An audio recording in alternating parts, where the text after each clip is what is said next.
Bienvenidos a la tercera jornada, la clausura ya casi del Congreso, con la penúltima mesa, que es la tercera también de este día.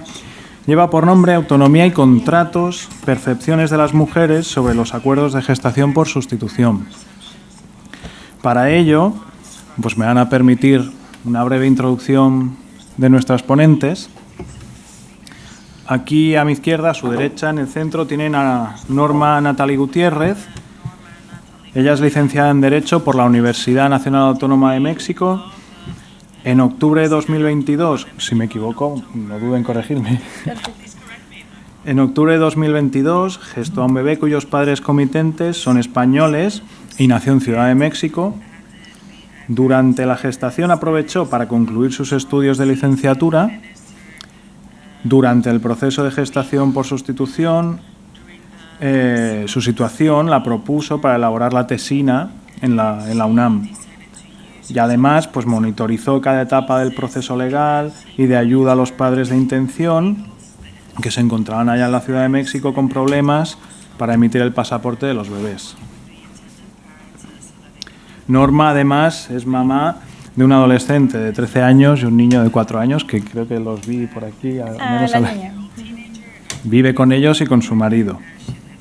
A su derecha, a su izquierda, pero a su derecha, está Kelsey Stoljoy, que es madre de 2 hijos y en proceso del tercer embarazo como gestante, que ellos llaman en Estados Unidos Surrogate Journey.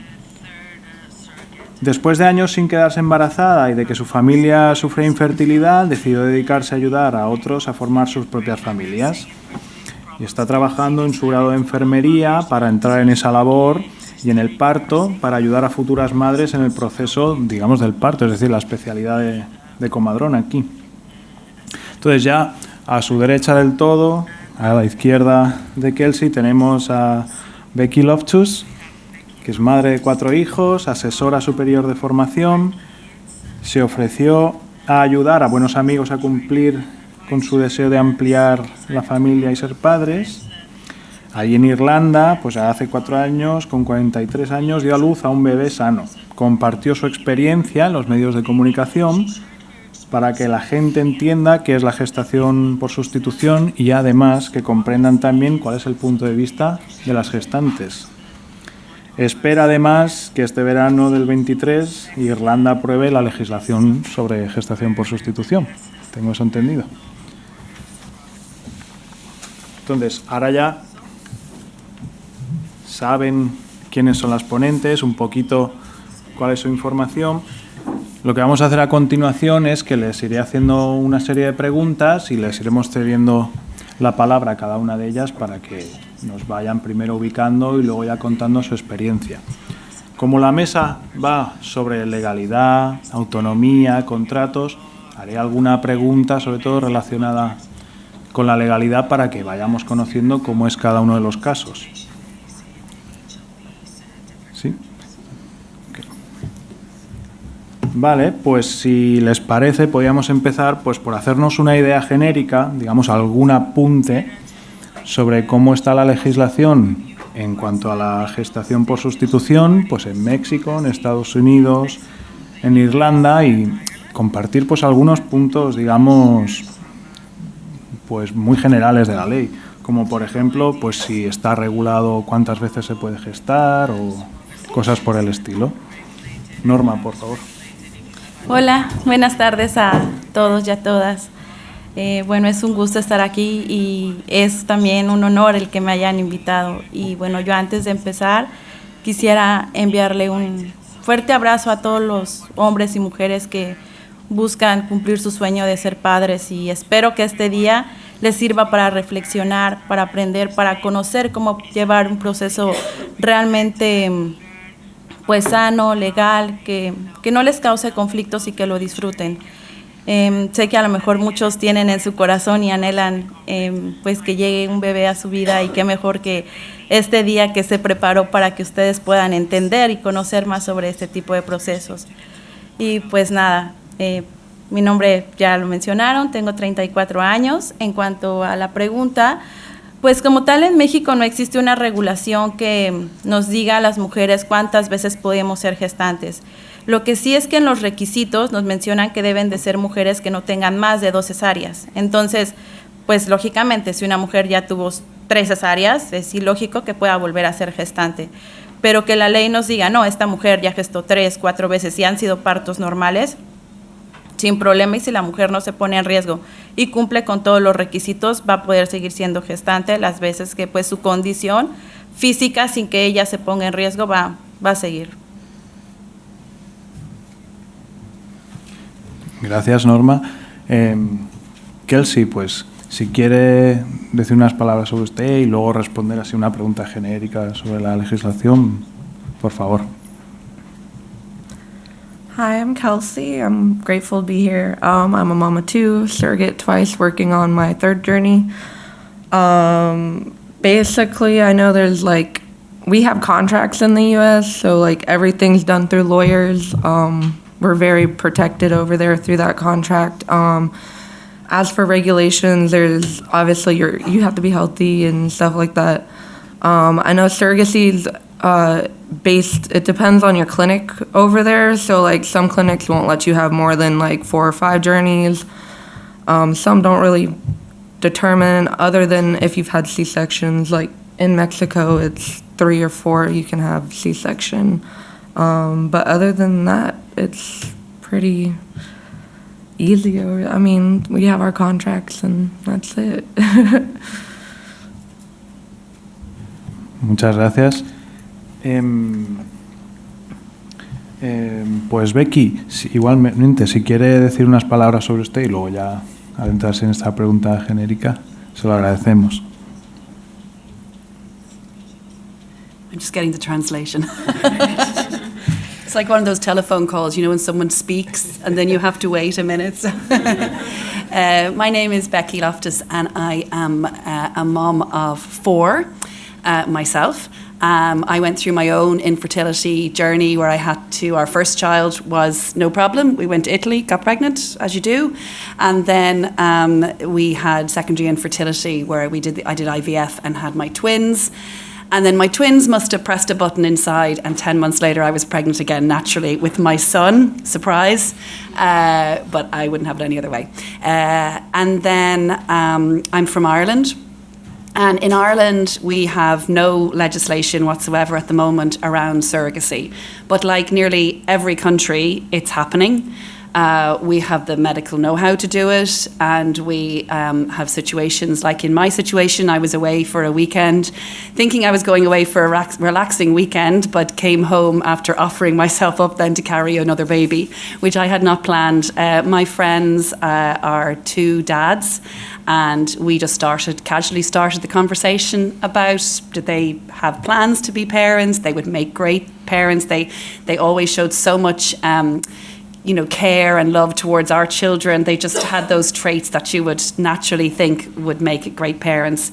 And they said no, that it was such a challenge for them financially, medically, all that sort of thing. And something popped into my head and I said, well, I think I would consider maybe being a surrogate, but I'd have to do some research and that. So that's what I did. One of the concerns, I had a great bunch of friends. I had 4 friends that I consulted. What do you think? And they all came back with very different things for me to think about, which was fantastic. One was very concerned about my health. Medically, I was an old mother at that stage. I was 42. I'm 47 now. So she was concerned of that. Another person had a concern over laws. How is this going to work out? My mother had her concern, for my health and things like that. So I had to do my research. So it's not legal in Ireland, but it's not illegal in Ireland to do such a thing. So as I said before, it is happening in Ireland, but very much between maybe a sister offering a sibling, or like in my case, a close friend, where I knew I had that trust. I knew I could trust they weren't going to leave me with a 5th child, though I knew where they lived, so I would have dropped it on the doorstep. And they could trust me, of course, not that. I had huge wonders, like anybody who's new to surrogacy, questions. how could I give away a baby? That was the big question that was on my mind, as well as the questions I always got asked. How do you do that? And because we don't have legislation in a country, these are loads of questions. Like in Spain, you have these questions because it's not a conversation that's happening. It's not something that comes up. You don't know surrogates. It's quite something that happens very privately, like in our own country. So we don't have legislation, but we're very, very lucky that we have government as well as the other opposition parties that are all in favour of surrogacy. I think they realise that it's happening, and if something's happening, you need to legislate to protect. That's really kind of a bottom line. You can compare to other countries and situations and stories that we hear, bad stories, but that comes down to then how you legislate and how you monitor and how you control that. So we're very lucky that we have government support. I'm a member of a party, Fine Gael, which is one of the parties in a coalition in government at the moment. I'm the founder member of the Fine Gael Women's Network, where we try to make sure that these women's issues are kind of highlighted and brought to the front. Something which I think was very good is that our government, the people that are looking to get surrogacy legislated came together in a coalition. And so instead of it being an issue for LGBTQ, or instead of it being an issue for heterosexual parents, or instead of it being very kind of separated, they've come together and are treating it as a surrogacy issue. And regardless of the parent's gender or, anything like that, it's about surrogacy. So they've come together as a coalition. I think that has been instrumental in our progression, our journey for legislation, because at first we were going to slowly adapt our legislation. So we were going to look at just domestic surrogacy. And then we were going to look at international surrogacy, and then retrospective surrogacy, so situations like ours that have already happened. I'm still the legal mother, and there's all that stuff around that. But I'm talking too much, aren't I? It's perfectly okay. So the coalition really pushed for every scenario of surrogacy to be dealt with in our health bill. So we have a health bill that came out in 2022 that's up, ready to go to the floor of our government floor to actually then instigate it or to approve it. But it only came at domestic. And this coalition, the people that fight like you do, which is so commendable, are pushing now that, so our government now have taken that on board. They created an Oireachtas, that's an Irish word for a committee basically, by all political parties, by all the coalition, everyone that's involved in surrogacy. And now hopefully our legislation, it's still taking time, it's still slow, but we are at a point now where we're going to be looking in our legislation at domestic surrogacy, international surrogacy, so the baby's rights when they come home, and also retrospective situations like mine where we can finally give the equality to the parents that they deserve. So that's where we're at. Muchas gracias. Están saliendo cuestiones muy, muy interesantes que estoy tomando nota. Vamos a coger un punto en común. Como no hay, digamos, una legislación específica, les quisiera preguntar, pues, en su caso, ¿qué firmaron? Un poco sobre qué se encontraron ahí dentro, o si recibieron alguna ayuda, digamos, legal, específica, para ver qué estaba sucediendo en cada uno de sus casos. Norma, por favor. En mi caso, yo firmé un contrato y una jurisdicción voluntaria. Primero se firmó el contrato y 15 días antes de mi transferencia embrionaria, lo que se hizo fue firmar esta jurisdicción voluntaria. En su momento, cuando yo firmé el contrato, la misma abogada con la que yo lo firmé fue la misma que lo firmaron mis papitos de intención. No hubo como que cada uno tuviera a su asesor, que es lo que pues se debería de hacer en este tipo de procesos, que cada uno tenga a su asesor para que pues defienda tanto los derechos de él y también los míos, y no sea la misma abogada la que esté en su momento pues viendo por ambas partes. En cuanto a la jurisdicción voluntaria, pues es un documento el cual menciona los hechos del por qué los papás están queriendo llevar a cabo este proceso. en el cual se menciona la filiación, se le hace saber al juez que el ovocito y el esperma que yo voy a gestar no corresponde a mi genética, para que una vez que el juez reciba lo que es el contrato con la jurisdicción voluntaria y sus anexos, como son nuestros documentos personales, en la fecha en la que se me hizo la transferencia, cuántos embrioncitos se me transfirieron, cuántos hijos tengo. Me pidieron las actas, por ejemplo, de nacimiento de mis hijos, para que se le demostrara al juez que yo ya era mamá. El juez, afortunadamente, conmigo cayó en un buen juzgado, porque en la Ciudad de México es relativo el juzgado. Por ejemplo, hay 10 juzgados y de esos 10, 3 son súper accesibles. O sea, es como de, gestación subrogada. Sí, súper bien, es exigente, pero al final saca a tiempo la sentencia, puedes registrarlo en poco tiempo, el pasaporte, sin problema. Pero también hay jueces y juezas que dicen, no, gestación subrogada, esto está mal.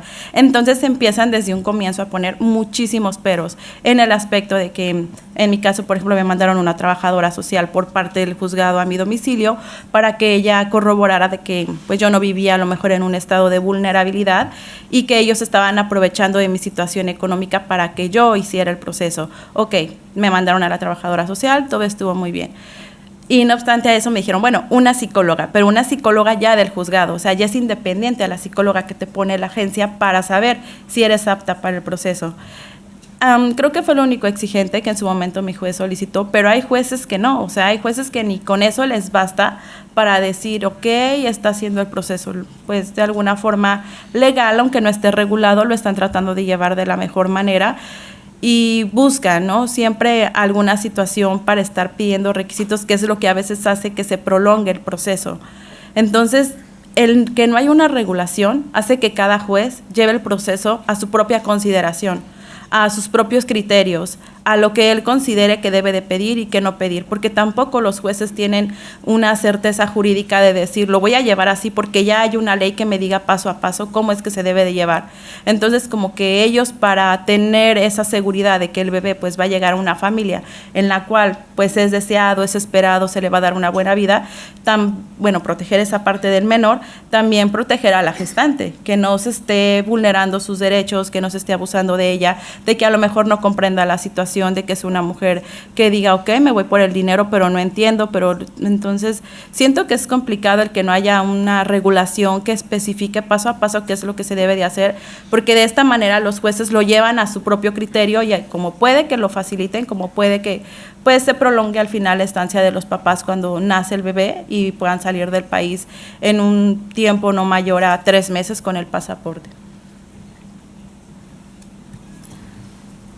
¿Cuánto problema deriva de la jurisdicción voluntaria, por lo que veo? Estaba hablando también antes de que había una abogada común. ¿Venía de parte de los padres comitentes, de su parte? ¿Eran conocidos? No eran ni de los padres ni era mío. Cuando yo entré a la agencia ya trabajaba con este despacho, porque pues eran abogadas que se dedicaban a este tipo de la afiliación, ya sea por bebés nacidos de gestación subrogada o por mujeres que pues se casan, a lo mejor tienen al bebé, método ropa. Y la abogada era muy buena abogada y ya tenía su equipo legal. Entonces, en el contrato y en la jurisdicción, su equipo, todas se autorizaban. Pero yo siempre tuve contacto con la misma abogada. En su momento, por ciertos documentos o para firmar, me recibía otra abogada. Pero nosotros, los papás, ni yo, decidimos ni impusimos con qué abogados llevar nuestro proceso. Aunque hay papás que ya se informan y ellos dicen, ok, agencia, trabajo contigo, pero yo traigo a mis abogados o yo quiero trabajar con estos abogados. En mi caso no fue así. En mi caso fue con unas abogadas que en lo personal pues fueron muy, muy buenas, a pesar de que pues yo llegaba al despacho y había muchas, pero todas me dieron la atención, en su momento respondieron todas mis dudas. O sea, yo no tuve ningún conflicto con la parte legal, porque igual se firmó el contrato, me entregaron mi jurisdicción, me entregaron mi contrato, cualquier duda o cualquier situación que se presentaba, tanto a mí como a los papás, nos asesoraban de una manera buena, pero no hubo como que el juez viera, que ahorita ya lo está exigiendo, que la gestante tenga su abogado y los papitos intención a su abogado. A lo mejor en ese momento el juez que nos tocó no lo solicitó así, pero hay jueces que sí lo piden, que sea así.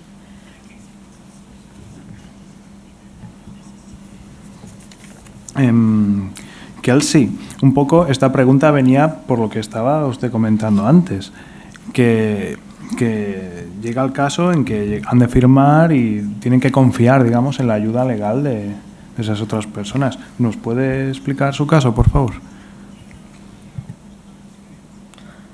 So in the U.S., we meet our parents, and then once we match, the parents will draft up a contract with a lawyer. You're also given a lawyer separate. They're separated. So then once they send you the contract, it's very detailed from everything from where you can travel to what time you can travel to if they want you on a special diet. Everything's in that contract from what you can travel, like car and all of that, that you have to have insurance on your car to drive. It's very, very detailed and protective on both sides for the surrogate and for the intended parents. So then they will draft up a contract. They send it to your lawyer. You look it over. If there's anything you want to change or discuss, you talk to your lawyer, and they can discuss with the other lawyer about like the changes and on agreements on if that's okay with the intended parents. And then you guys sign contracts, and as long as everything is followed on the contracts, like for me, when birth happened, there was nothing after birth. Everything was taken care of through the lawyers. They just go to the court, get a certificate that says baby's for the parents, and the parents can take the baby. And it's pretty much it. Simple, easy, to the point. Very controlled over there.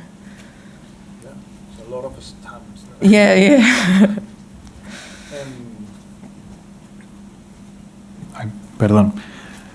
Becky, por favor, pues un poco la misma pregunta. En su caso, pues si tuvo que firmar algún tipo de documento, si recibió ayuda legal, vino algún abogado, procurador, alguien que la orientara, en su caso. Yeah, so I think it's very similar here in Spain, that the only laws that we could follow during our journey is just a normal law of a child being born, where there's custody rights and things like that of parents, separate, etc. So because there is no legislation or no laws, there was nothing that we could follow, as well as the fact if there's no legislation, if anything that we came up, if we did consult lawyers and get an agreement, it doesn't stand up in court at the end of the day. At the end of the day, I'm the mother and one of them, was the father, and we would have those rights in the present law. So we couldn't, the only thing that we did do is we sat down and we had a conversation about how we saw the journey. Did they have any requirements for me? So I couldn't be a natural blonde anymore. They wanted me to, no dyeing my hair. They didn't want me to take certain, well, I wasn't on any medication, but they had some input, and I kind of gave them my thoughts, and they put filtered water in my house, so I got a new filtered water in the house. So they were the first time parents, so they were like, everything was, they were so worried about anything that. So that was it. We just had a casual conversation about that sort of thing, but legally we couldn't, there was nothing.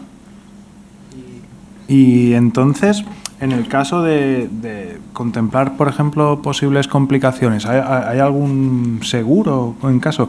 Imagino que en el caso de Estados Unidos, como hay tanta intervención de los leguleyos, pues ¿cómo es en su caso, Becky? ¿Hay algún tipo de seguro de por medio? Como ha hablado ahora de algo como un poco más informal, por decirlo así. Entonces, ¿qué pasa si hay alguna complicación? ¿Hay algún seguro? ¿Se va directamente a sanidad en general? ¿O? So no, if there's complications between the relationship, like if we fell out or there's nothing, we would, I could easily have said, actually I feel a connection, I want to keep the baby, and we'd have to go to court and come up with something like that. If there was medically a complication, we did have this conversation, and we actually had it earlier about kind of, if we wanted to abort the pregnancy for some reason, whether it was on their part or my part. So we did have kind of conversations about what ifs. Also, when we were coming up to the birth, I think we had to be very, very real. These were two very, very excited dads ready to start their family with their son. So they're very focused. But when I went in to give birth, for me, it was about coming out healthy and back to my children, that I had promised that this was going to be fine. So I gave the legal rights to my mother, so to say that if there was any medical complications that I couldn't answer for or give my opinion, that my mum had the rights to say that, look, it was Becky's life first, that was going to be a thing. So we just had to have that trust, and that's why we need legislation, because the best intentions and the best relationship you have with your sister or your friend during these, journeys, you just don't know, you can't anticipate what's going to happen. And when you don't have legislation, everybody is at risk. The surrogate, the intended parents, and the child. So if something like this is happening in our countries, we need to legislate to protect, because you can't guarantee that relationship is going to be as strong and that, so that's why we need these laws in place, like Kelsey was saying, having very kind of clear expectations from the beginning and an understanding and that sort of thing, and also as well, when we go from a country with no legislation but it's happening to a country that has legislation, we have to be prepared for that transition. We have to be prepared for that transition. Fear comes from no knowledge, not knowing. And it can be innocent. It can be just innocent questions people have from a good place. It's not even the people that were outside protesting. It's someone sitting beside you in a coffee shop that just don't understand. So we need to be prepared for that transition from when legislation happens in a country, that we have these conversations. And my first thing when I was looking at being a surrogate, I actually contacted a surrogate in the UK, actually, because I know that this has been involved in their cut for a long time, and asked those questions. So it's really important that we try to foster people asking questions and not think they're silly questions. Ask those questions, and for people to be open to answer these questions, because it is the unknown, and bad press gets the most press. We don't always hear about the 99% of these beautiful journeys that are happening. So so we need to be very careful of the whole journey that's happening. Permítanme extender esa pregunta a Kelsey y a Norma. Kelsey, ¿nos podría decir algo más, digamos, sobre este tipo de, seguros? Porque a alguien, digamos, si surge alguna complicación, pues alguien tiene que asumirla. Entonces, ¿cómo, en esta intervención tan legalista en Estados Unidos, cómo se hace, cómo se cuela, digamos, este papel de asegurar cosas? So I guess we'll talk about my second journey real quick then.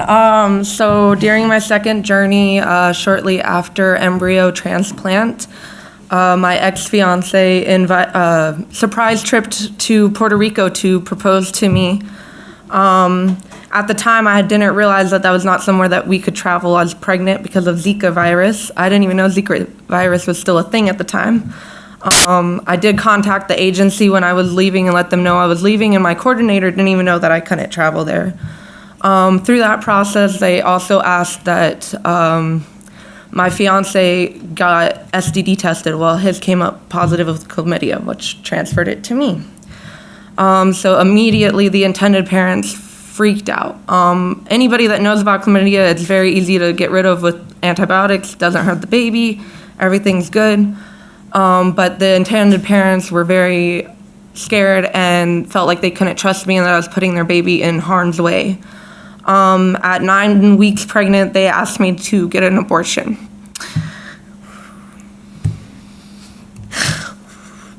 At first I had agreed because I thought it would be easier than fighting them. Sorry. Eventually, after talking to my amazing agency and my amazing lawyer, we were able to get it to where I was able to protect my rights to not have to go get an abortion. My body and my rights were protected very well by all of them. The intended parents were not happy about this. They made the journey extremely difficult afterwards.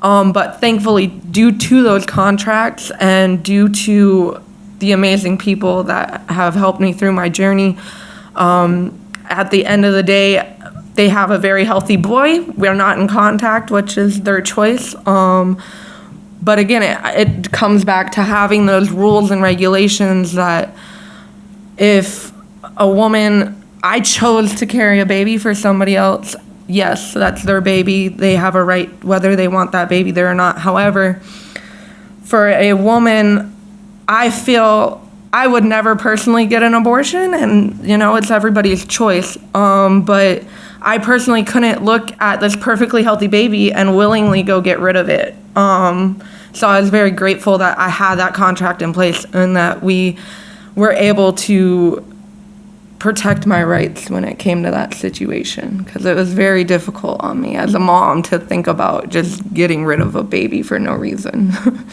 So. Thank you very much for sharing your experience. Muchas gracias.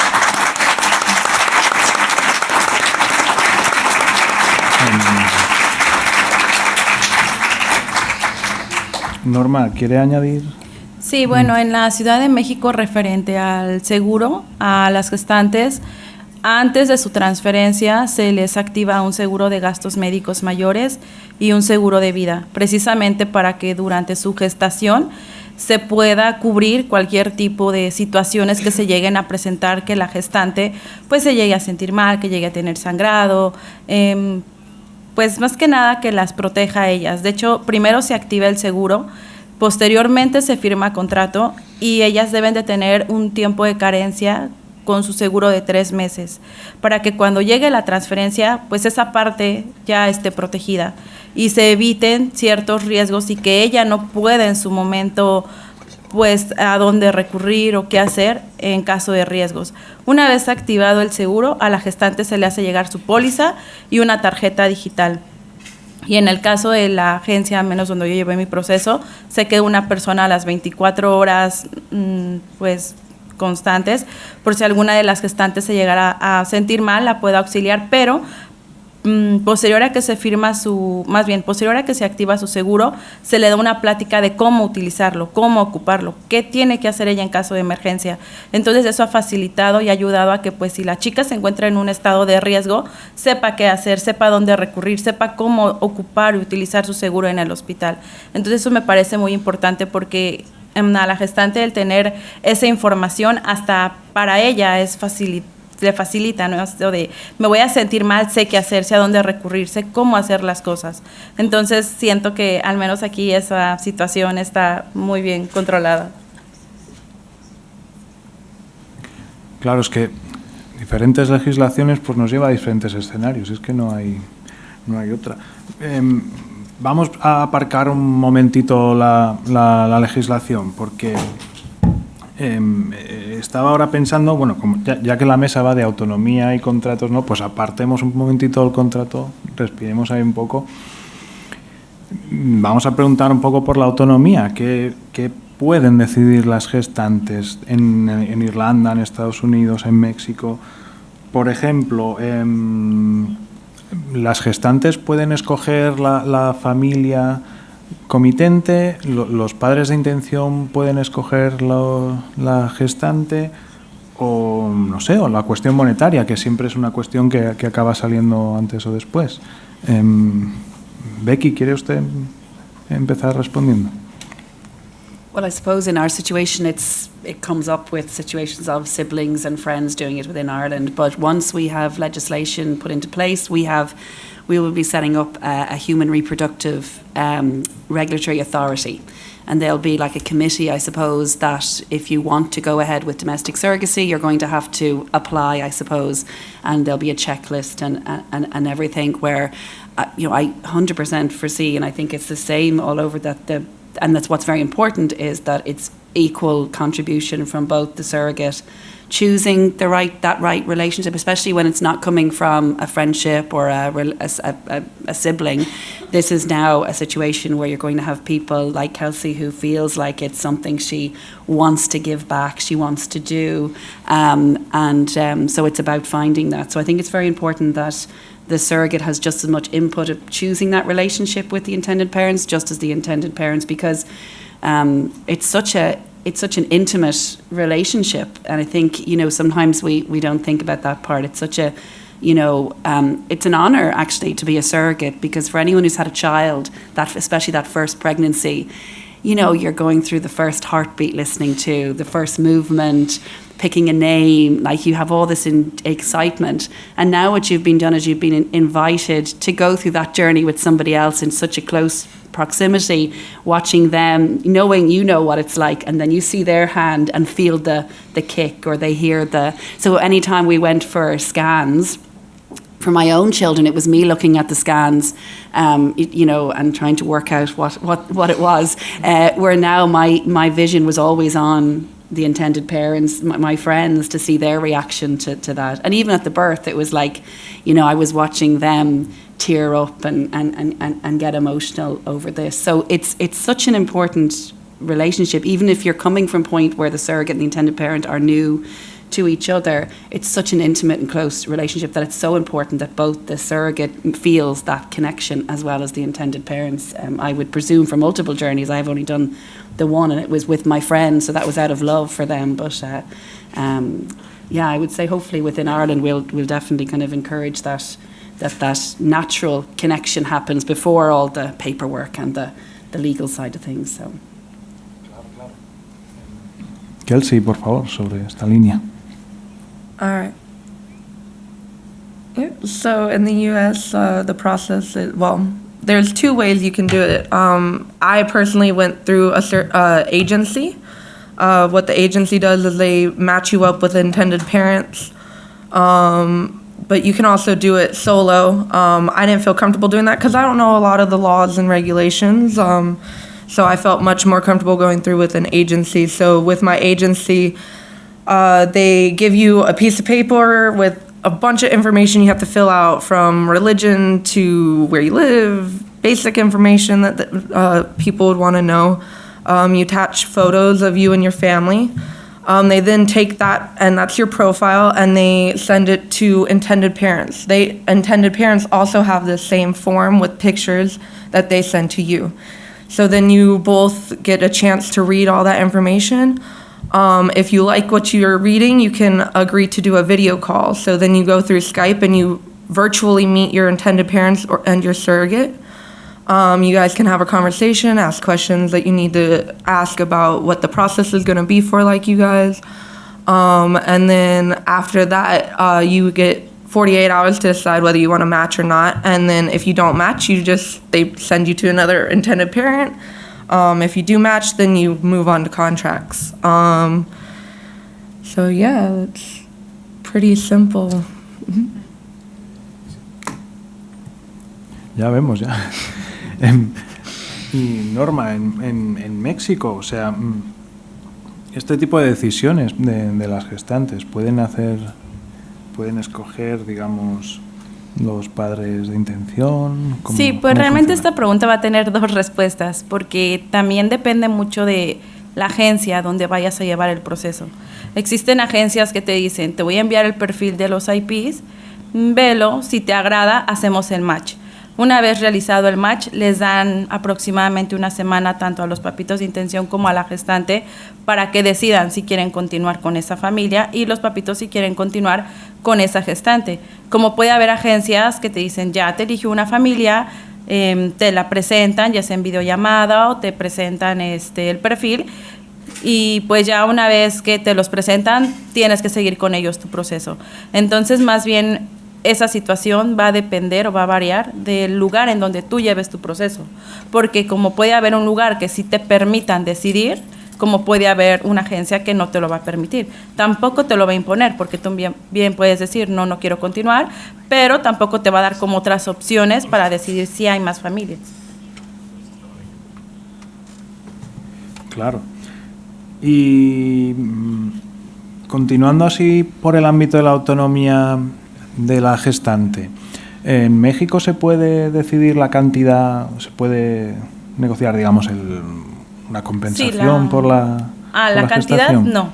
Algo que me gustaría agregar a mi respuesta anterior es que, por ejemplo, puede que ya no continúen ciertas familias, pero por la cantidad de embrioncitos, ¿no? Porque muchos papás obviamente a veces buscan embarazo gemelar y a veces la gestante dice, no, yo solo quiero embarazo de un bebé.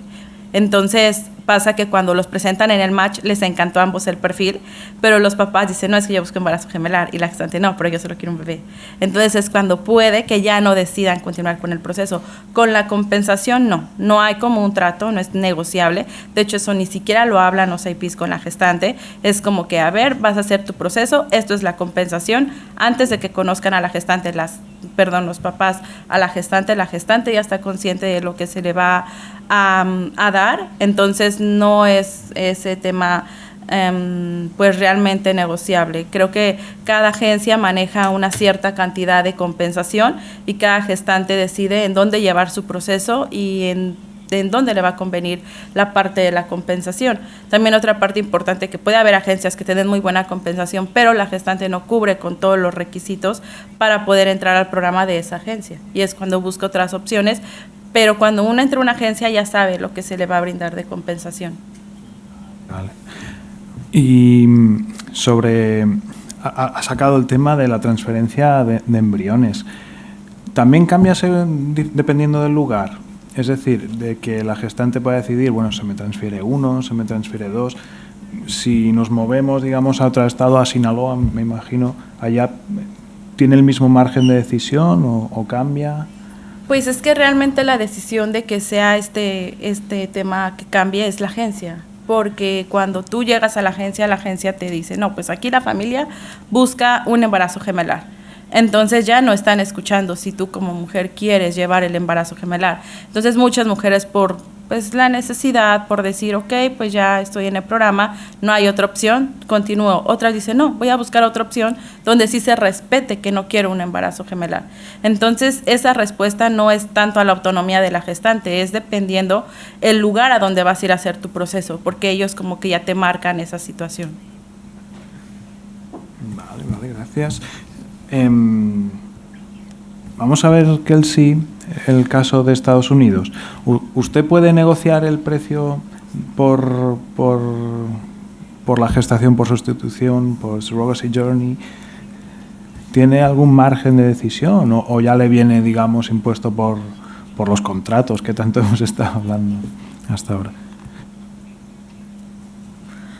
So basically, when I started, they start with a base compensation for a first-time surrogate, and then there's a package that you get with like a monthly allowance and stuff like that. And then, so for my second journey, it was kind of between this point and this point, you can pick a number and we'll send that to the intended parents. If they agree to that number, then, you know, that's what you're going to get.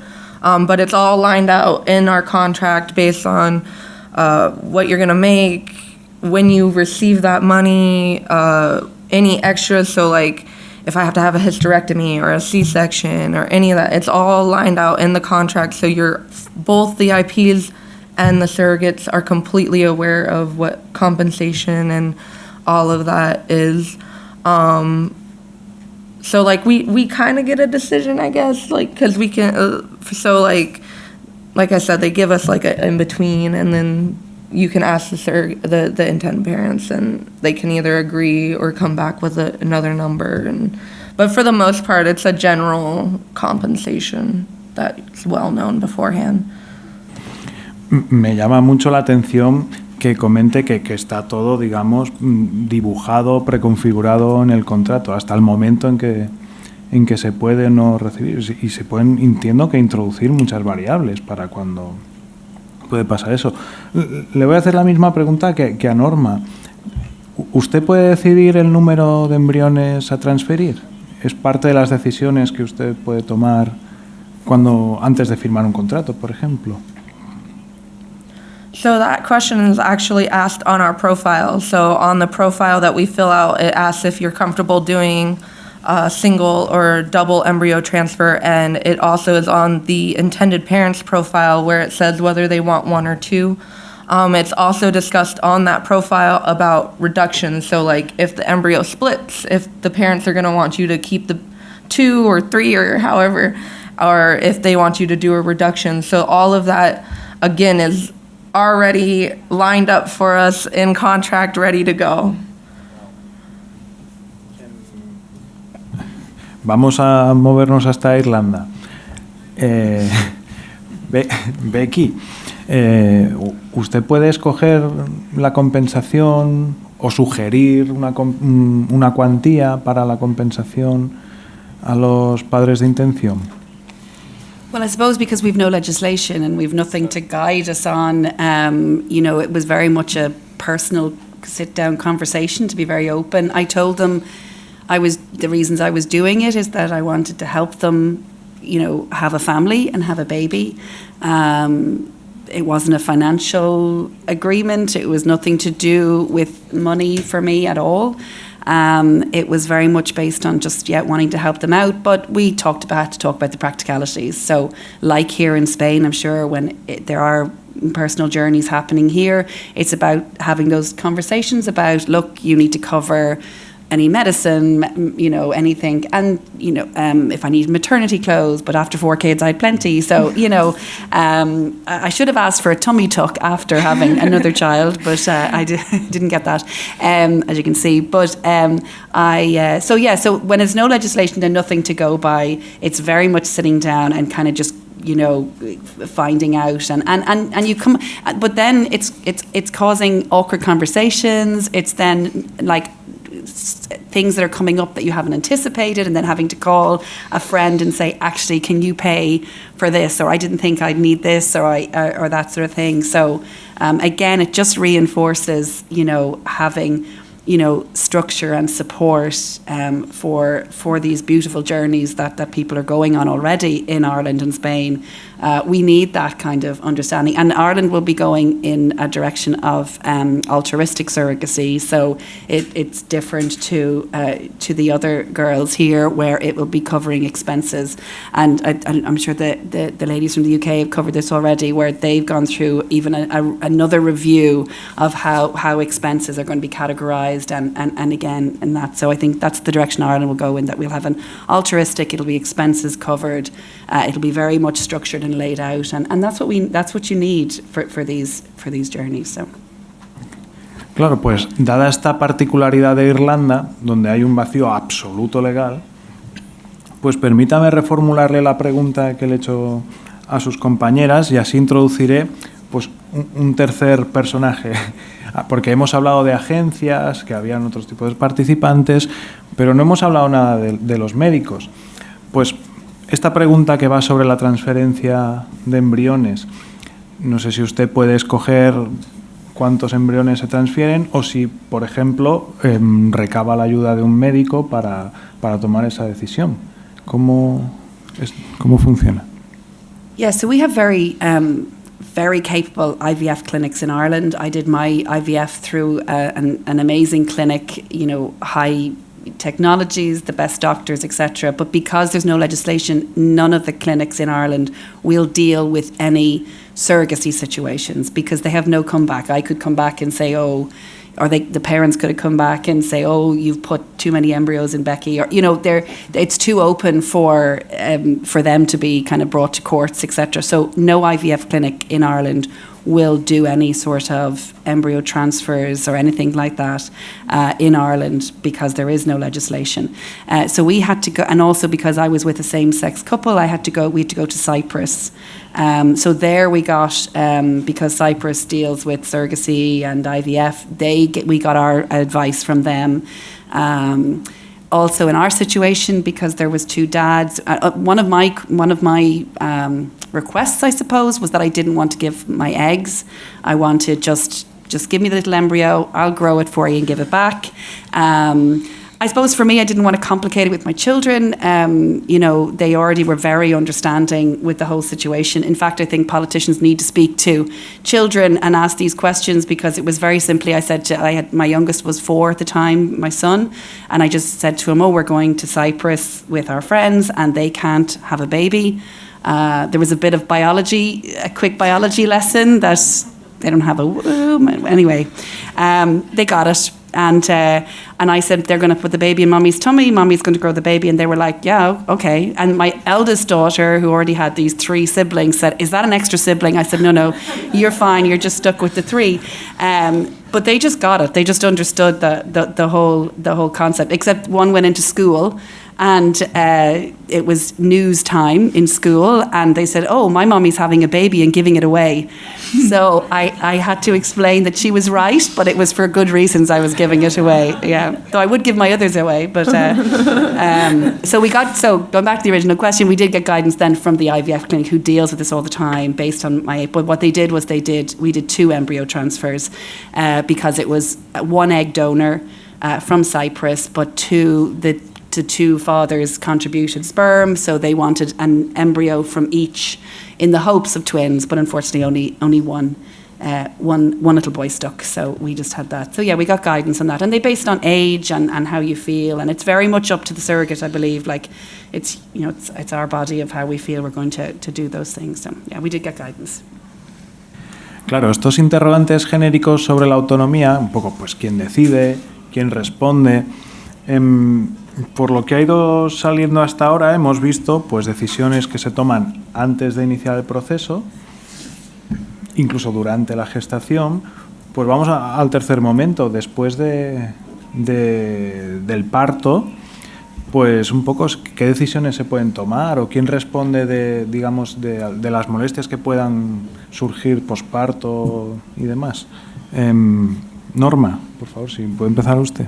Claro, los contratos y el seguro refiere que una vez nacido el bebé, los papitos de intención tienen que darle continuidad a la gestante 3 meses posteriores, tanto con la parte psicológica como la parte médica, porque pues existen mujeres que pueden aliviarse y estar pues bien, tranquilas, lo van asimilando ellas poco a poco de una manera razonable. Y existen otras que, pues de igual manera, pero pues les entra la depresión posparto, o quieren nada más estar llorando, o están enojadas. Había una que me decía, no, yo me peleé hasta con mi suegra, mi esposa, con todo el mundo. Entonces la mandaron al psicólogo, porque yo creo ya estaba ya súper hormonal posterior, o sea, posparto. La parte médica igual, se quedan consultas pagadas, aproximadamente 3, 4 consultas, pero también te hacen saber que si tú necesitas o sientes en tu cuerpo algún malestar, pues va a estar como que el médico disponible para ti, para que se te dé pues esa atención médica y psicológica, para que pues tu posparto también lo pases atendida y lo pases acompañada por profesionales y no sea como que ya nació el bebé y te dejen así a la deriva. Y Kelsey, en el caso de Estados Unidos, ¿qué pasa después del parto? Si nos puede aclarar, pues esto, quién responde, si puede tomar alguna otra decisión, cómo acudir usted, digamos. So it's all laid out in the contract. You're given insurance if you don't have insurance, and the intended parents are required to keep that insurance on you for a certain time after birth. So if anything happens, any complications, like even if you leave the hospital and you end up bleeding a lot after, like you still have that coverage to go and make sure that everything's okay. So like based on that, like everything is covered after postpartum up to a certain point. I think it's like 3 or 4 months. I think about that. They'll cover your insurance, so everything's taken care of. O sea, la idea general es temporal, digamos 3, 4 meses después del parto, digamos que... Y causas y sobrevenidas, si sucediera alguna cosa relacionada con el posparto que viene en un momento posterior. Supongo que por lo que ha dicho ya es ir al seguro. Vale, gracias. Becky, no sé si reformularle la pregunta dada la situación de allí, pero bueno, desde la autonomía, ¿quién responde, digamos, de esas molestias, riesgos, complicaciones que pueden salir después del parto en el caso de Irlanda? Yeah, so I did a little bit of research, but I was very much concentrated on the journey and the emotions and the hormones. I didn't know what was to come. I didn't know that moment of giving birth how I was going to feel. I knew the journey was very different to my own journeys with my children. I knew that I wasn't creating that bond that I did with my own children. I knew that it was just, it was very much growing their baby and giving it back, and it was just a different journey. But I still had to be open to hormones, women's hormones, of how they were going to play out. But we were very much in the dark. We didn't have contracts. We didn't have professionals. We didn't have I didn't even have other surrogate moms that I could really rely on or talk to about this. So, you know, we didn't know how to kind of look for that. Like we didn't know about even that you were talking about getting psychological support and counselling. I mean, I probably should have done that. I probably should have, you know, did a bit of that afterwards. I think I was okay, just my normal crazy. So I think I was fine, but you know, I think I probably should have done things like that. So it was very much up to kind of just, you know, trial and error. And if something had happened, I would have just had to pick up the call to my friends and really rely on that relationship that we had, that they would say, of course, we're going to, you know, get you medical support or help you or whatever. So again, it's an unknown when you don't have legislation. And no matter how close you are to those people, you just don't have that support or that understanding of how of those things that need to be put into place that we didn't. And I was lucky, I think, but it could have gone a different way where I could have suffered from postpartum depression or things like that, and then I would have been left in this, do I call them? Do I ask for help? So, you know, it just again, it reiterates why we need structure. You know, we fear that it's a situation where we're abusing women or women don't have things, but in fact, by not having legislation, not having support, that's what we're doing. We're leaving women like me who want to do this, but leaving us in the dark with no support, no official or professional support. So that's what we're actually doing to women like myself. But yeah.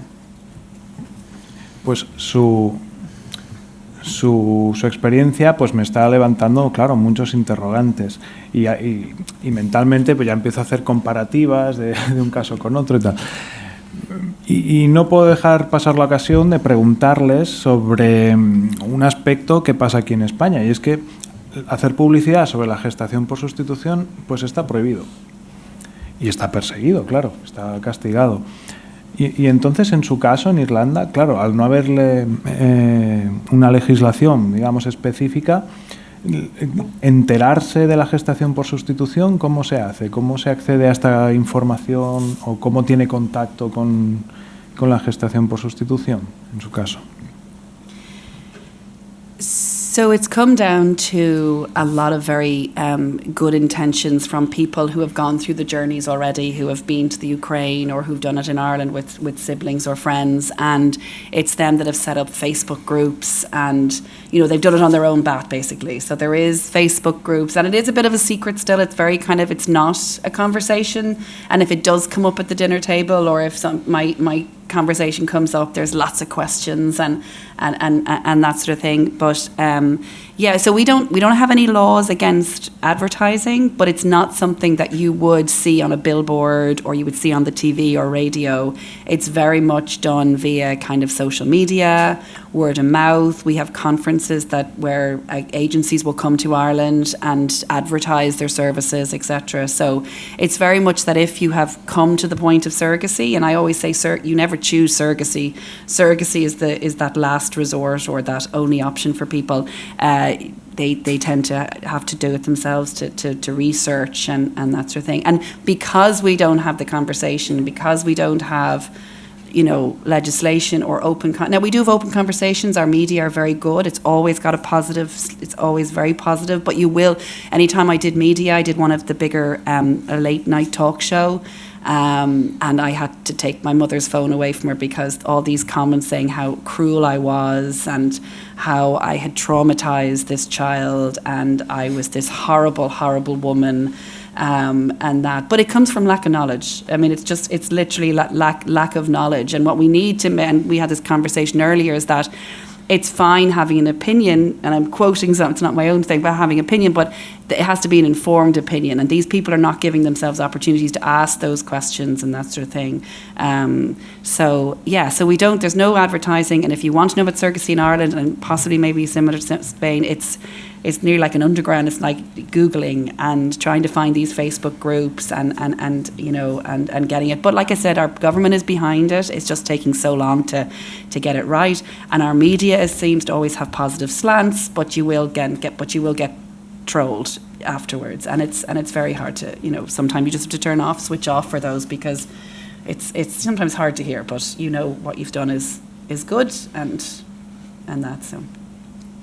Cuando dice que está el gobierno detrás suyo, o digamos que se siente respaldada de alguna manera, también en este proceso de dar a conocer, o sea, siente ese apoyo para dar a conocer, expresar compartir su experiencia, pues por redes sociales o si quiere ir a los medios de comunicación, siente ese apoyo gubernamental, digamos.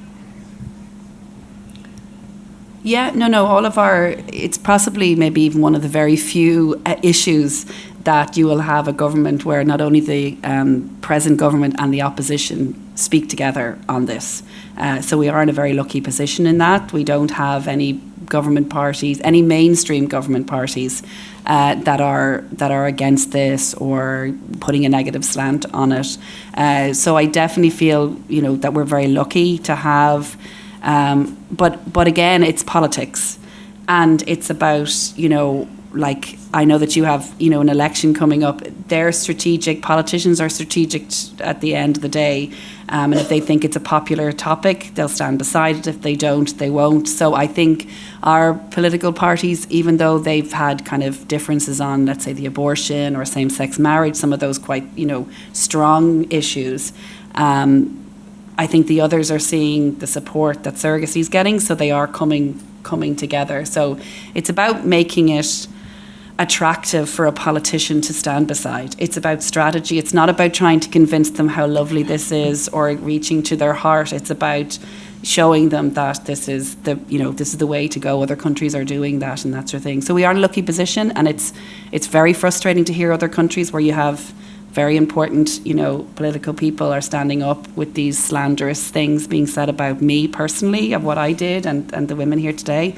It's very sad that that's happening. But look, you just have to, like anything, you have to keep going, and you have to keep getting the positives around it. And you have to also lay out, it's happening. It's happening. It's not like it's going to be new and they have to prepare for something new. It's happening. So you need to, what you think you're doing by protecting women is you're not doing it by not having legislation. You're doing the opposite. And that's the point that needs to be hounded, that you are not looking after your women. You are not looking after, intended families. And you're not doing that. So this is what you need to do. But hopefully with this fantastic group of people, you're on the right way. Muchas gracias. Kelsey, sobre la publicidad en Estados Unidos, porque cuando pienso a veces en publicidad y Estados Unidos, pues me vienen las campañas de Coca-Cola, ¿no? Pero supongo que esto no debe ser así. ¿Usted cómo conoció la gestación por sustitución? ¿Nos ha hablado Becky de redes sociales o cómo es en el caso de Estados Unidos? So like I've never seen like advertising per se, like you said with the billboards. But like I don't know if it's just because I'm a surrogate, but I get a lot of advertisement on Facebook for different agencies.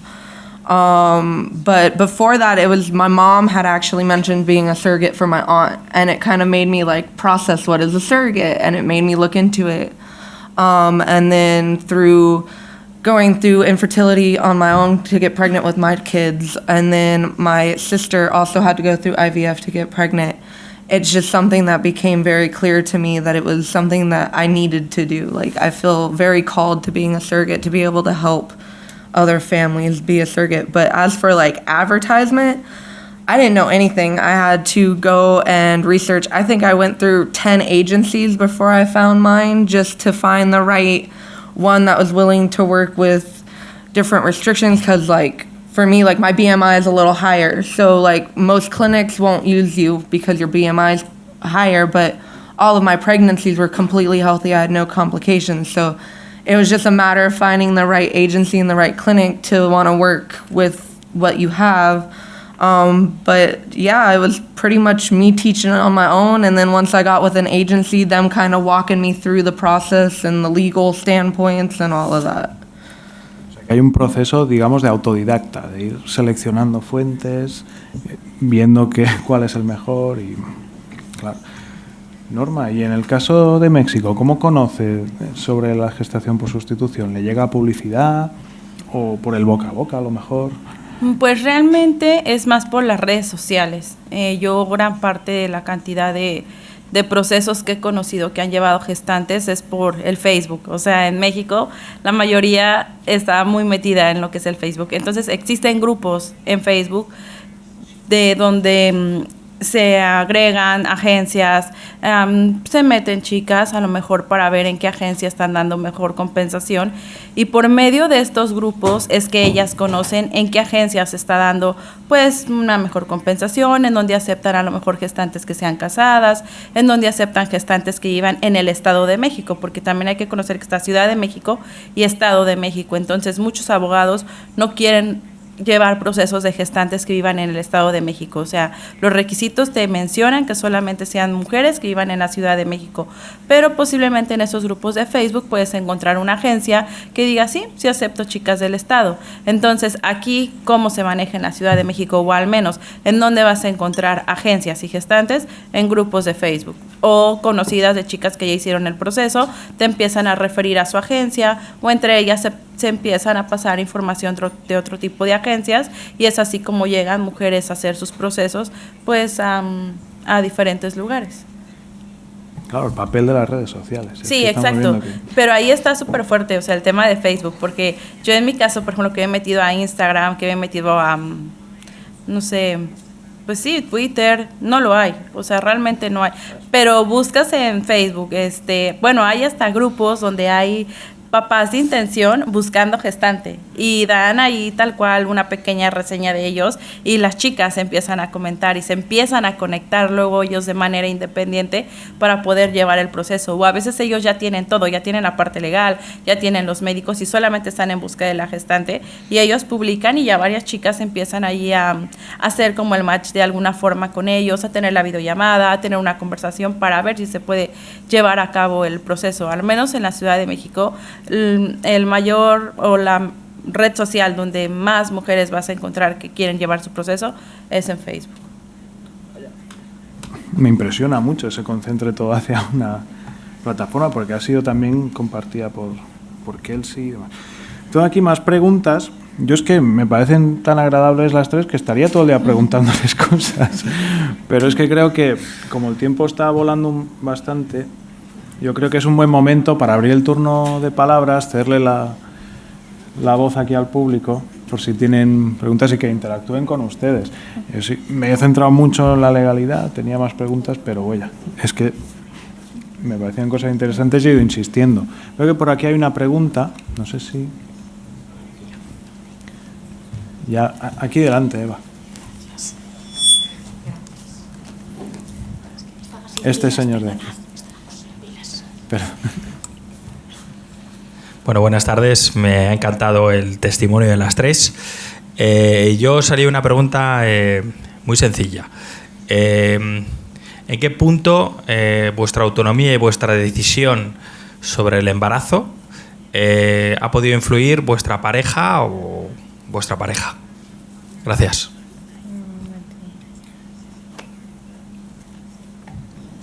Podría... O sea, ¿no he entendido bien la pregunta? No he entendido bien la pregunta.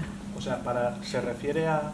Perdón, se refiere a tomar la decisión de prestar de ser gestante, que si su pareja le ha influido en esa decisión, se refiere. Es una pregunta global. Por ejemplo, en el caso de Kelsey, cuando nos ha comentado que se vio de alguna manera, vamos, que los padres querían que interrumpiera el embarazo, esa decisión Si la tomó ella, si tuvo en cuenta a su pareja, es decir, durante todo el proceso, antes y durante el proceso. Es decir, si en todas las decisiones relacionadas directamente con su proceso de gestación tuvo alguna influencia la opinión de su pareja. Gracias. Sí, en general, si cuenta, digamos, algo la opinión de la pareja. So in my case, my first journey, I was married, and me and him had discussed it very thoroughly about what was going to happen, and he agreed that it was best for us, and we, went through the process together. My second journey, I was engaged, and in the process of when it came to wanting the termination, he was very strongly against it for me because he could see how much it was hurting me to have to go through that. So he was a very big supporter on me finding out my rights and making sure that I didn't have to go through something I didn't want to go through. But as for like the decision on its own, it was 100% me. Obviously, I asked my partners if they would be okay with it, and we discussed it. But for the most part, it was 100% my decision. Yeah, so it was similar. So the weekend I went away, it was myself and my late husband, and it was his friends, and it was him that made the first suggestion. He said, well, she can make babies and you want one. So he saw it so simply. But when going home, I consulted all my 4 children and my late husband. We sat down and we had a real conversation of how we felt it might impact us being pregnant, as well as then the connection, but once I felt the kids had a similar thought of me, that this was their baby and we were growing it and there was no confusion on their part. That was very important, that my children didn't find it confusing, but they understood it completely. So yeah, we definitely all did it as a family. Whoever together we made the decision. But like Kelsey says, at the end of the day, it is my final decision. But you need everyone on board. You need everybody to understand the process and to agree to it for it to be successful, I think. Yeah. Bueno, en lo personal, mi proceso fue muy curioso porque yo le platiqué a mi esposo sobre la gestación subrogada y él me dijo, tú en cualquier momento vas a llegar embarazada y ni me vas a avisar. Y así fue. O sea, yo en ese entonces trabajaba en un despacho, pero mi horario era muy prolongado, o sea, era de 8 de la mañana a luego 9, 10 de la noche. Y me acuerdo que fui a mi transferencia, me dieron mi resultado y yo estaba en el trabajo. Entonces yo tenía así como que ni siquiera fue como que, sí, embarazada, seguí trabajando. Entonces llego a casa, me duermo y pasaron los 10 días para ya ir a confirmar latido fetal. Y ese día no voy a trabajar. Y mi esposo, ¿no vas a ir a trabajar? No, es que hoy tengo mi ultrasonido. ¿Cómo? Yo, sí, es que estoy embarazada. Sí, entonces fue como que, bueno, pues ya que te digo, ¿no? Ya lo hiciste, yo sabía que lo ibas a hacer así. Entonces fue como de, pues ya ni me meto, ya la dejo. Es como que te apoyo, porque él sabía que pues mis embarazos eran muy tranquilos. Entonces él siempre me dijo, yo sé que si tus embarazos fueran de riesgo, te pusieras mal, a lo mejor sí hubiera influido él en involucrarse. Pero me dijo, realmente pues no, lo llevas muy tranquila, no me vas a tomar en cuenta, entonces como para qué voy a involucrarme en algo que sé que no me vas a considerar. Entonces conmigo pues ya se lo esperaba.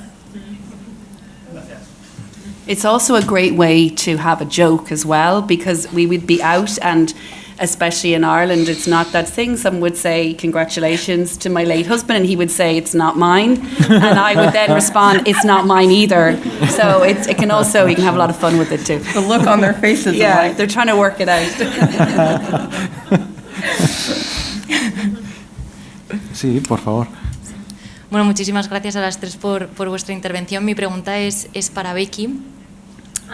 So you have said that you are legally the mother in Ireland. Mm-hmm. So how does it affect your surrogate baby? So I'm talking on the legal side. So does the baby have any child support rights? And how does it affect your own children? So I'm thinking about, for example, inheritance rights. Yeah. So are they affected? Yeah, completely. And this was, again, something, because we had no guidance or anything. It was only recently I thought, hold on a second, Pori could come along and say, well, actually, not that I have anything, but, you know, he could have entitlement rights. So, and again, this is the part that why I really want legislation, because it's very degrading and it's very hard to sign a paper. So I had to sign a paper saying that I give up my maternal right to my child. And that's not what I'm doing, but I had to sign it. So I gave up my rights. So it meant that the biological father, he had to get a DNA test, and that he has the rights to make decisions medically and everything, and I don't. But I can still come back with still a legal stance as the mother in that. And then I can also then sign another paper saying that I give up my complete rights to being the child's mother. Again, it's wrong, it's not right, it's not what I'm doing, but this is what I have to sign in Ireland under the current laws, just so they can have. And then in Ireland, this is one of the biggest issues that we talk about, is that you have another father or the mother who don't have legal rights and aren't called the mother, and they can't even, like, if the child needed any medical assistance, they can't sign for that, their child. They have no rights, and the only way they can get rights is to adopt their own child and go through the scrutiny of that process. And that's very sad. So there's a lot of, you know, because we have to sign these under the current laws, etc. But with the regards to the inheritance, we have to get a legal letter drawn up. We haven't done it yet, but we have to get a legal letter to kind of explain our situation. But at the end of the day, the surrogate baby could easily, you know, if he takes a notion, he could defy it and say, no, you gave birth to me, I'm entitled. So that's why it's very important that when you bring in legislation to a country, and this was something that was going to be omitted from Irish law, was the retrospective situation. So I was going to be, even all the going forward, it was going to be fantastic, but we wouldn't benefit from the legalities over this. So that's why it's really important that these retrospective situations come in, so I can now sign to say, I'm not the mother, he has two fathers, or you have a mother and a father, and again, they have no legal rights to my inheritance or anything like that. So it's those things that you don't think about when you don't, and because unless you specifically ask those questions, which you don't think about, it leaves you so vulnerable. We're just leaving people vulnerable without legislation. So, but yeah, it's a good question, but yeah, I still have to do it. I understand what you mean by the degrading part, because I actually have to sign that same paper to sign my rights away, even though it's not my egg or anything. I have to sign my rights away saying that I'm giving up this child in order for them to take custody of the kid. So I completely understand the way you feel on that. Yeah, the language is so important. Yeah. Like how we legislate with the language we use is so important to make sure that we're respectful to everybody, and we still lack in that, I think, with how we communicate that thing. And also we've got to get, if you think about, I talked about the transition. When you bring in legislation, there's going to be a transition period. You're not going to have enough surrogates within Spain or Ireland because it's not spoke about. So women are still going to have that, and I've had loads of people said to me, I could never do that. I could never do that, because it's just not a conversation, but it's not normal. And that's why you have to have that. But you're also going to have to kind of educate the medical staff, because one thing we wanted was they kept referring to me as the mother.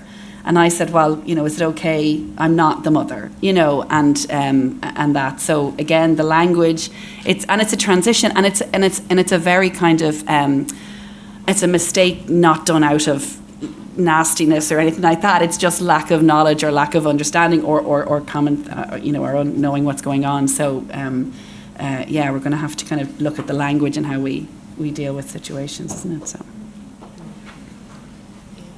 Sé que estamos en hora, no sé si yo puedo hacer una pregunta. Por supuesto. No sé si da Por tiempo. favor. Vale. Hemos hablado antes de cómo los contratos os protegen en casos de que os quieran obligar a hacer cosas que no queráis hacer. Yo me preguntaba qué ocurre en la situación inversa.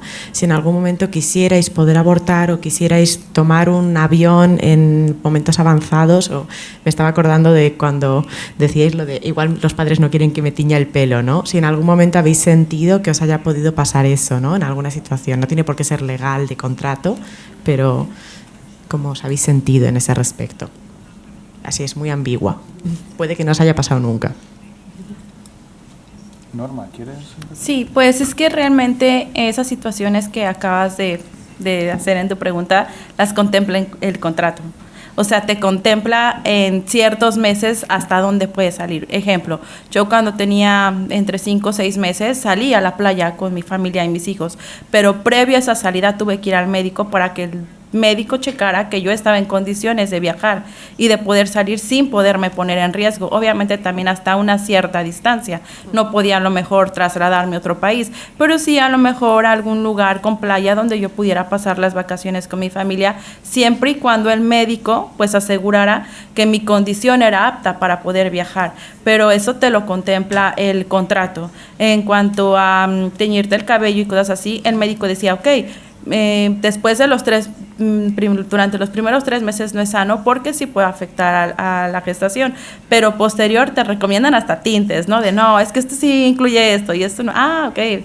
O sea, hay opciones, ¿no? No es como que el contrato también nos tenga reprimidas a no salir, a no pintarnos, a no maquillarnos, a no podernos o hacer ciertas cosas que pues nos impidan llevar una vida pues bien, no nos tienen como tal, sí, o sea, realmente reprimidas, pero sí hacer las cosas con un previo, que el doctor, por ejemplo, en este caso salir, nos diga, ok, si estás apta, ve de vacaciones, o si te puedes teñir el cabello, sabes que no, porque puede que este químico te pueda dañar, pero pues lo contempla todo el contrato, o sea, todos los riesgos, todos los consecuencias que llega a pasar con tu cuerpo, con tu salud, con tu mente, con todo, lo contempla el contrato.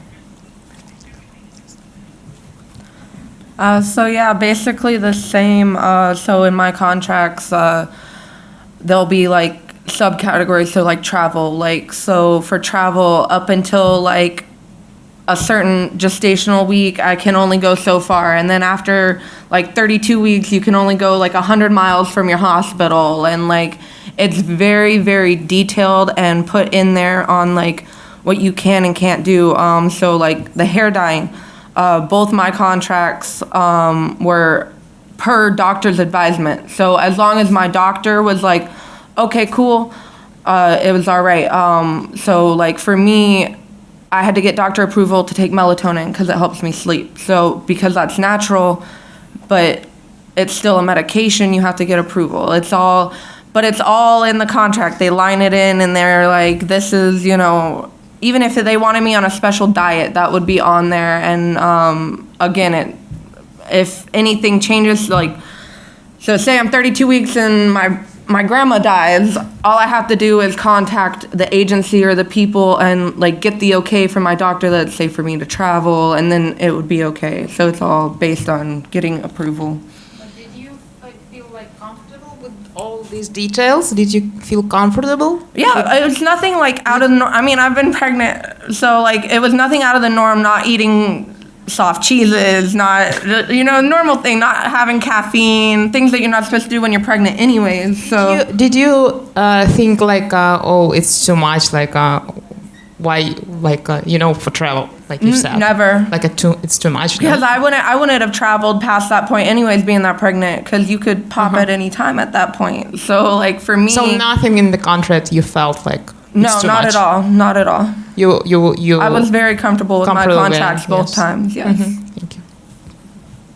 So we, looking back, hindsight, I wish we did have a contract because we struggled. I struggled sometimes having those, what I would call awkward conversations about asking them, or they would feel awkward talking to me saying, look, Becky, we want to put a water filter in your, you know, or we don't want you to, you know, and I had already had 4 children, so if anyone's had more than one, you know that thing, so when something drops on the floor, you have to sanitize for the first one, and by the 4th one, as long as it's not walking by itself, give it to it, it's fine.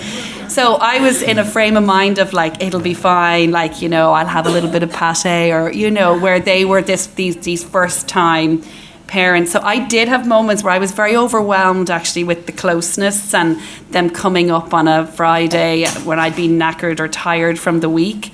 So there were times I did think, wow, I knew it was going to be intimate, I knew we were going to, but it was just they wanted to be there all the time, and they would come up on a Friday, and now they'd bring dinner and my cut up mango and all the stuff that I asked them to do, but I wasn't that demanding, but yeah, there was times I felt like stifled a bit. I didn't anticipate like being told everything. I thought I would just carry the baby.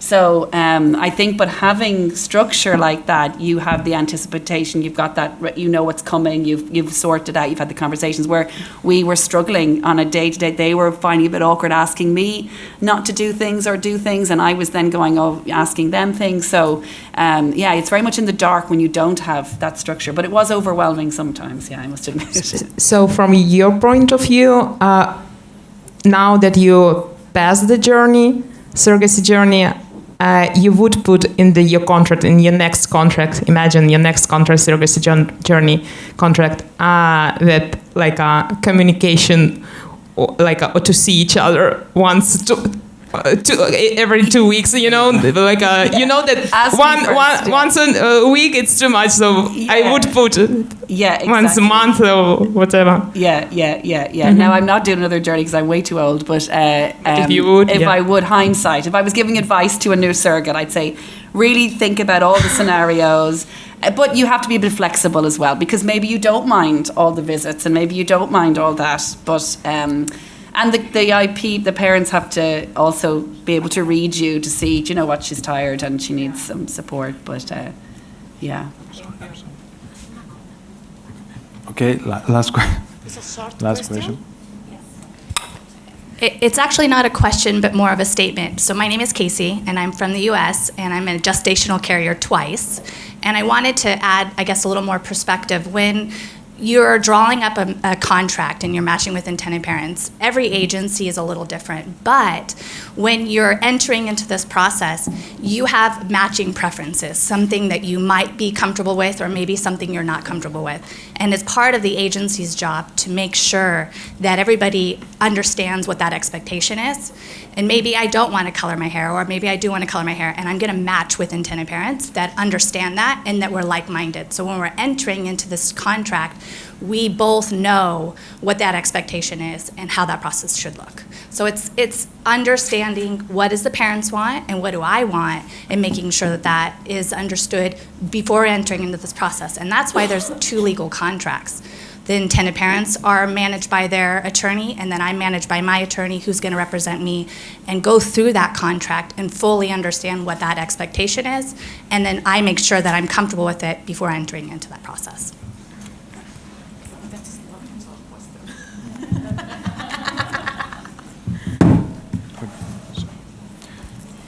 You want to add something to this comment? Okay, if it's fine, we can finish. Pues vamos a cerrar aquí esta mesa. Ya hemos visto qué situaciones pueden suceder cuando no hay leyes, cuando todo depende de una hiperregulación por las partes, o cuando cambian las cosas de un sitio a otro.